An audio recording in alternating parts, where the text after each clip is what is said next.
ශ්‍රී Lanka cricket කණ්ඩායමේ ප්‍රධාන පුහුණුකරු සනත් ජයසූරිය මහතා සහ වේගපන්දු පුහුණුකරු ලසිත් මාලිංග මහතා සිය ධූරයෙන් ඉවත් වීමට තීරණය කිරීමත් සමග එම පුහුණුකාරීත්වය බාරගන්නේ කවුරුන්ද යන්න පිළිබඳව මේ වන විට මෙරට ක්‍රිකට් ශ්‍රේෂ්ත්‍රයේ දැඩි කතාබහක් නිර්මාණය වී තිබෙනවා.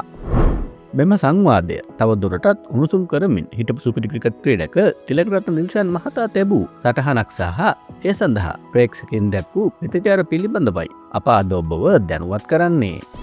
වීඩියෝවට යන්න ප්‍රථම මෙවැනි සුවිශේෂී තොරතුරු එසරින් දැන ගැනීම සඳහා අපගේ නාලිකාව දැම්ම සබ්ස්ක්‍රයිබ් කරන ලෙස ඔබෙන් ගෞරවයෙන් ඉල්ලා සිටිනවා. ශ්‍රී ලංකා කණ්ඩායමේ ප්‍රධාන පුහුණුකරු තනතුර පුරපාඩු වීමට නියමිත පසුබිමක හිටපු නායක තිලකරත්න දිල්ෂාන් මහතා සිය මුහුණු පොතේ සටහනක් තබමින් ප්‍රකාශ කර සිටියේ ශ්‍රී ලංකා ක්‍රිකට් ගොඩ දාමුද බැරිනා යනුවෙනුයි. ඔහු සිය සටහන හරහා පෙන්වා දීමට උත්සාහ කරන්නේ ශ්‍රී ලංකා ක්‍රිකට් ක්‍රීඩාව යළි ගොඩනැගීම සඳහා තමන් සතු හැකියාව සහ ඒ සඳහා ඇති කැමැත්තයි.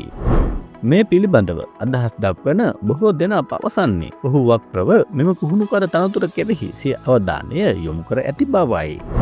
කෙසේ වෙතත් දිල්ෂාන් මහතාගේ මෙම ප්‍රකාශය හමුවේ ප්‍රේක්ෂකයන්ගෙන් එල්ල වී ඇත්තේ මිශ්‍ර ප්‍රතිචාරයන්.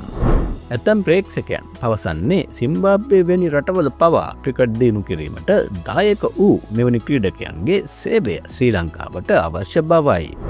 නමුත් තවත් පාර්ශවයක් ඔහු දැඩිව විවේචනය කරමින් රිදෙන සුළු ප්‍රතිචාර දක්වා තිබෙනවා. එක් ප්‍රේක්ෂකයෙකු සටහන් කර තිබුණේ බොරදියේ මාළු බාන වැඩ නොකර ඔයාලා ක්‍රිකට් වල තියාගත්ත ලෙගසි එක තියාගෙන ඉන්න යනුවෙනුයි. එම විවේචනය මගින් පෙන්වා දෙන්නේ මේ ගන්නා උත්සාහය හුදෙක් බලයට හෝ මුදලට ඇති ගිජුකම නිසා සිදු කරන්නක් බවට ප්‍රේක්ෂකයන් තුළ ඇති වී ඇති සැකයයි. ශ්‍රී ලංකා ක්‍රිකට් පාලක මණ්ඩලය මේ වන විටත් විදේශීය පුහුණුකරුවෙකු සම්බන්ධ කර ගැනීම කෙරෙහි වැඩි අවධානයක් යොමු කර ඇති බවට වාර්තා වෙනවා. මෙවැනි වාතාවරණයක දිල්ෂාන් වැනි හිටපු ක්‍රීඩකයන්ට මෙහි ඉඩක් ලැබේද යන්න පිළිබඳව පවතින්නේ විශාල ගැටලුවක්. ඇතැම් ප්‍රේක්ෂකින් පවසන්නේ මෙවැනි තීරණාත්මක මොහොතක පුද්ගලික න්‍යායපත්‍ර පස කලා ක්‍රිකට් ක්‍රීඩාවේ අනාගතය වෙනුවෙන් නිවැරදි සැලසුමක් ක්‍රියාත්මක කළ යුතු බවයි.